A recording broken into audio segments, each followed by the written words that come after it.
Hi friends, அஸ்ஸலாமு அலைக்கும். இன்றைக்கி நம்ம எஸ்கே கிச்சனில் 3 வயது 4 வயது சின்ன பிள்ளைங்களுக்கு லஹங்கா எப்படி தைக்கணும் அப்படிங்கிறத பார்க்கலாம். நான் இப்போ தைச்சிட்டு இருக்குது அதனுடைய சால் தான். நமக்கு பிடித்தமான துணி எடுத்து இப்படி தைக்கலாம். சாலுக்கு பார்டராக தைச்சிட்டு இருக்குது. இந்த துணியில் கீழ்ப்பக்கமாக நெளிவாக வந்தது. அதை தான் நான் கட் பண்ணி சைடு ஃபுல்லாக தைச்சிட்டு இருக்கேன்.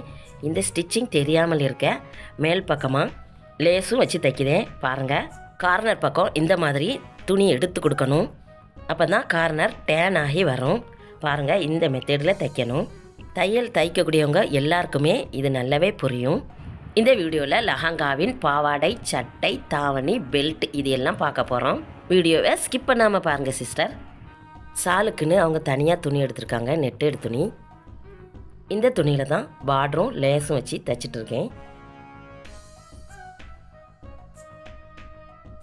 இந்த வீடியோ பார்க்கறதுக்கு உங்களுக்கு நல்லாவே புரியும். பார்டர் எப்படி வைக்கணும், லேஸ் எப்படி வைக்கணும் அப்படிங்கிறது நல்லாவே புரியும்.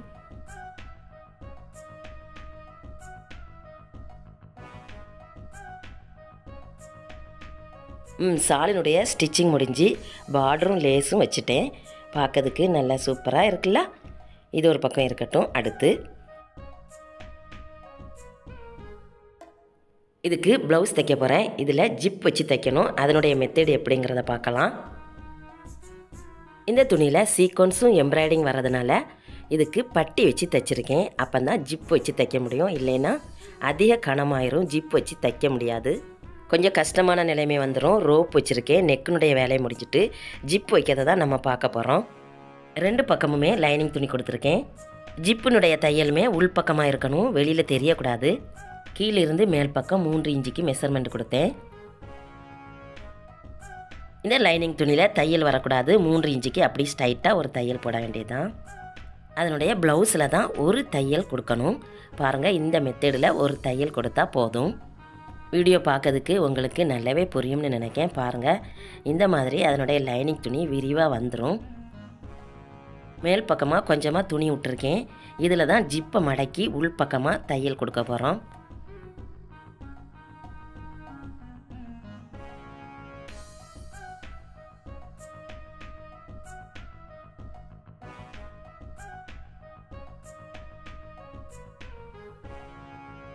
இந்த வீடியோ பார்க்கறதுக்கு உங்களுக்கு நல்லாவே புரியும்னு நினைக்கிறேன். 1/2 இன்ச்சுக்கு இந்த பக்கமாக தான் தையல் வருது. அப்போ தான் ஜிப்பு வந்து மறைவாக உள்பக்கமாக இருக்கும். அதனால தான் இந்த மெத்தடில் தையல் கொடுக்கேன்.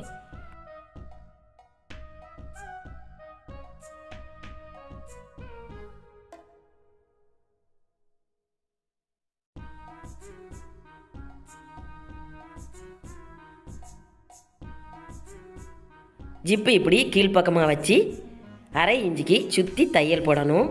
அப்போ தான் உள்பக்கமாக ஜிப்பு போகும், வெளியில் தெரியாது.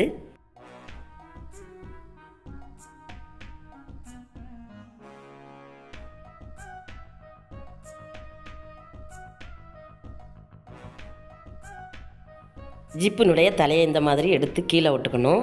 அப்போ தான் ஸ்டிச்சிங் நல்லாவே வரும்.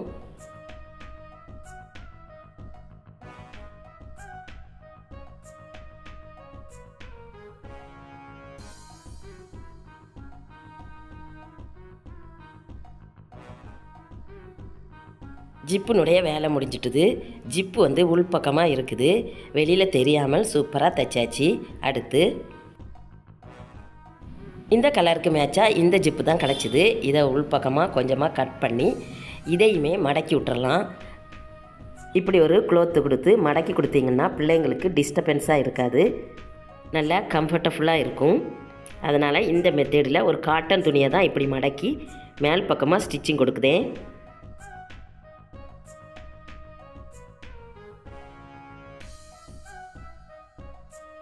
நெக்கு சுற்றியும் சாலில் கொடுத்த லேஸை தான் வச்சு தைச்சிட்ருக்கேன். இதுவுமே பார்க்கறதுக்கு நல்லா இருக்கும்.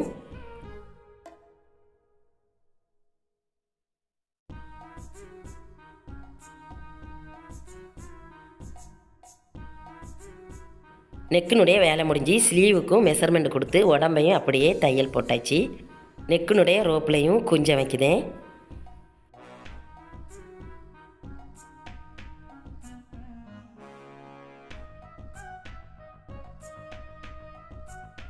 பேக்கில் இப்படி நாட் போட்டு குஞ்சம் வைக்கும்போது பார்க்கறதுக்கு நல்லா சூப்பராக இருக்குல்ல.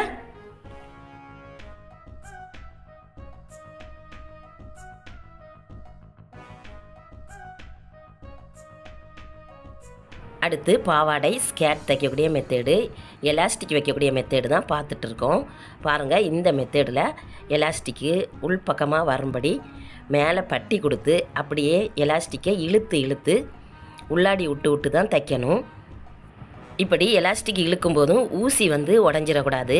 அதையும் கவனமாக கவனித்து தான் இந்த மெத்தேடில் இழுத்துக்கிடணும். எலாஸ்டிக்கை உள்ளாடி இழுத்து இந்த மாதிரி வரணும். இந்த பட்டி உள்ளாடி தான் எலாஸ்டிக் இருக்கணும். இப்படி இழுத்து தைக்கும்போது அதிகமான சுருக்கங்கள் வரும். பட்டி துணியையுமே அதே இடத்துல தான் வைக்கணும். எலாஸ்டிக்கை தான் இழுக்குதோம். இப்படி சுற்றி இழுத்து தையல் கொடுத்துட வேண்டியதான்.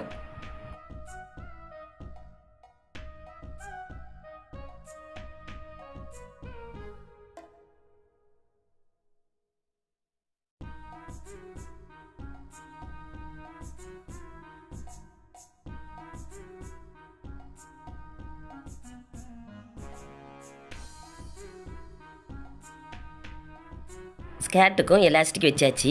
ஃப்ரெண்டு பக்கம் தெரியறதுக்காக வேண்டி சின்னதாக ஒரு ரோப் கொடுத்து இதுலேயும் குஞ்சம் வச்சுருக்கேன்.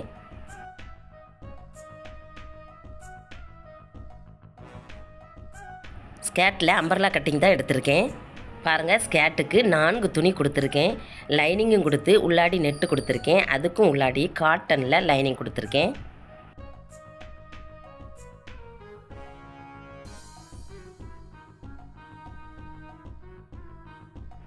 இந்த செட்டுக்கு ஒரு பெல்ட்டும் தைக்குதேன்.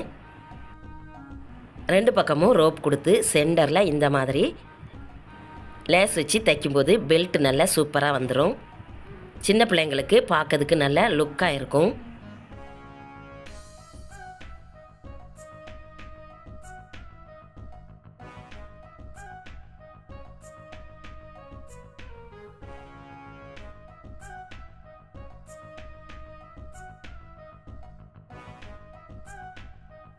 இந்த பெல்ட் ரோப்லேயும் ஒரு குஞ்சம் வச்சா சூப்பராக இருக்கும். இது லைனிங் க்ளோத்துலேயே குஞ்சம் வைக்குதேன். இந்த க்ளோத்தை டபுளாக ஃபோல்டிங் பண்ணி ரோப்பினுடைய எண்டில் இந்த மெத்தடில் வச்சிங்கன்னா குஞ்சமுமே நல்லா சூப்பராக இருக்கும்.